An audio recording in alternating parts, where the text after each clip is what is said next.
మరి ఈరోజు ఏదైతే పులివెందులలో అలాగే ఒంటిమింట్లో జరుగుతున్నటువంటి జెడ్పీటీసీ ఎలక్షన్స్ ఒక చారిత్రాత్మకమైనటువంటి మలుపు తీసుకోబోతుంది.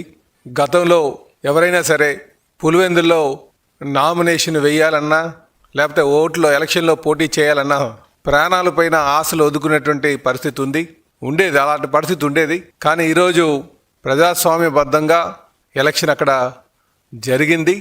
గతంలో ఎవరైనా సరే పులివెందుల్లో పోటీ చేయాలన్నా లేకపోతే ఆలోచన చేసిన వారిపైన దాడులు చేయడం, అలాగే అరెస్టులు చేయడం, వాళ్ళని నామినేషన్ వేయకంటే నియంత్రించడం, అనేక విధాలైనటువంటి దారుణాలు మరి పాల్పడినటువంటి పరిస్థితి ఉండేది. కానీ ఈరోజు ఆ పరిస్థితికి భిన్నంగా స్వేచ్ఛగా నామినేషన్ వేసి ఎలక్షన్లు జరుగుతున్నటువంటి సందర్భం మీరు గమనించాలని చెప్పి ఈ సందర్భంగా తెలియజేస్తున్నాం. మరి ఈరోజు వైసీపీ నాయకులు చాలామంది పులివెందుల్లో తెలుగుదేశం పార్టీ నాయకులు పోలీసులను పట్టుకొని దారుణాలు చేశారని చెప్పేసి ఆరోపణలు చేస్తున్నారు. అలాగే ఎలక్షన్ కమిషను తెలుగుదేశం పార్టీకి అనుకూలంగా వ్యవహరించిందని చెప్పేసి ఆరోపణలు చేస్తున్నారు. ఇందులో ఎటువంటి వాస్తవం లేదు. ఎందుకంటే ఎలక్షన్ కమిషన్ సంబంధించి ఎవరైతే ఈరోజు స్టేట్ ఎలక్షన్ కమిషన్ ఉన్నారో వారు నీలం సహాని వారైతే వైసీపీ గవర్నమెంట్లో వచ్చినటువంటి కమిషనర్ గారే వారే ఈరోజు వరకు కూడా నడుపుతున్నారన్న సంగతి మీరు గమనించాలని చెప్పి తెలియజేస్తున్నా. కనుక తెలుగుదేశం పార్టీ కమిషనర్ని తీసుకొచ్చి పెట్టినటువంటి పరిస్థితి అక్కడ లేదు అన్నది చెప్పడం మా ఉద్దేశం అని చెప్పి తెలియజేస్తున్నాం. అలాగే టీడీపీ ఇంకా ఎంపీ అవినాష్ రెడ్డి గారు మాట్లాడుతూ తెలుగుదేశం పార్టీ ఏజెంట్లుగా మేము అవకాశం కల్పించాం, కానీ ఈరోజు మా ఏజెంట్లకు ఎవరు కూడా కూర్చునేటువంటి అవకాశం కూడా లేదని చెప్పేసి లేనిపోయినటువంటి ఆరోపణలు చేస్తున్నారు.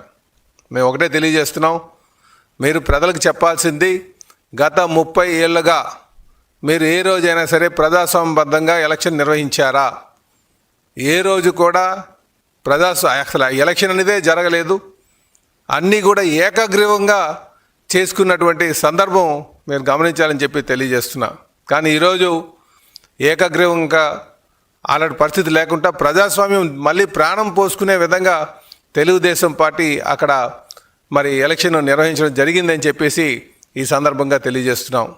అలాగే మేము తెలుగుదేశం పార్టీ అంటేనే ప్రజాస్వామ్య విలువలకి ఎప్పుడు కూడా మద్దతు ఇస్తూ ముందుకు వెళ్ళేటువంటి పార్టీ. కనుక ఈరోజు ఏదైతే ఒంటిమిట్టలో జరుగుతున్నటువంటి జెడ్పీటీసీ ఎలక్షన్ కావచ్చు, అలాగే పులివెందులో జరుగుతున్నటువంటి జెడ్పీటీసీ ఎలక్షన్ కావచ్చు, చరిత్రని తిరగరాయబోతుంది. ఈరోజు ఆ రెండిట్లపైన కూడా తెలుగుదేశం ప్రజాస్వామ్యబద్ధంగా గెలవబోతుందని చెప్పి ఈ సందర్భంగా తెలియజేస్తున్నాం. అలాగే ఈరోజు మీరు నామినేషన్స్ ఎంతమంది వేశారని చూస్తే పులివెందులో 11 మంది వేశారు, అలాగే ఒంటిమిట్టలో 11 మంది వేశారు. ఇవన్నీ కూడా వైసీపీ లక్కీ ఫిగర్స్. గతంలో ఏ రోజైనా సరే పులివెందుల్లో నామినేషన్ వేసేటువంటి పరిస్థితి ఉందా అని అడుగుతున్నాం. ఈరోజు 11 నామినేషన్లు పడ్డాయంటే ఇదే ప్రజాస్వామ్యంకి నిలువెత్తు సాక్ష్యం అని చెప్పేసి ఈ సందర్భంగా తెలియజేస్తున్నాం. అలాగే అక్కడ ఎక్కడ కూడా ఎవరిని ఏ ఓటర్ని కూడా భయభ్రాంతులు గురి చేసేటువంటి పరిస్థితి కూడా లేదు. కేవలం వీరన్నీ కూడా వైసీపీ నాయకులు చేస్తున్నటువంటి ఆరోపణలు మాత్రమే అని చెప్పేసి తెలియజేస్తున్నాం. అందుకే మేము మొదటి నుంచి కూడా చెప్తున్నాం, పులివెందుల్లో ఈరోజు స్వేచ్ఛగా ముందుకి ప్రజలు వస్తున్నారు. పులివెందుల్లో ఎటువంటి దారుణాలు కూడా ఎటువంటి భయభ్రాంతులు లేకుండా ప్రజలు స్వేచ్ఛగా వచ్చి ఓటు వేశారని చెప్పేసి మేము తెలియజేస్తున్నాం.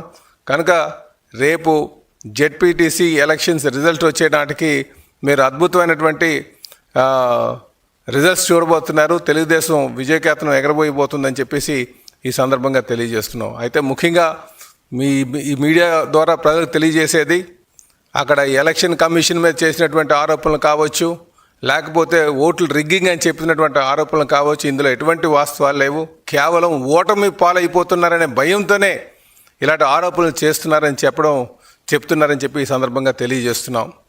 అలాగే మీరు వైసీపీ నాయకులు చూస్తుంటే వాళ్ళు చెప్పేటువంటి ప్రతి మాట కూడా మేము ఇక్కడ నియంత్రణ పాలన సాగుతుంది, పోలీసులు దౌర్జన్యం చేస్తున్నారు, ఎలక్షన్ కమిషన్ ఎవరు కూడా సహకరించట్లేదని చెప్పేసి చేస్తున్నవన్నీ కూడా అవాస్తవాలు. ఈరోజు అక్కడ ప్రజాస్వామ్యబద్ధంగా ఎలక్షన్ నడిచింది. దానికి ప్రజలు స్వేచ్ఛగా వచ్చి మద్దతు పలుకుతున్నారు. తెలుగుదేశం పార్టీ రేపు గెలవబోతుందని చెప్పేసి ఈ సందర్భంగా తెలియజేస్తున్నాం.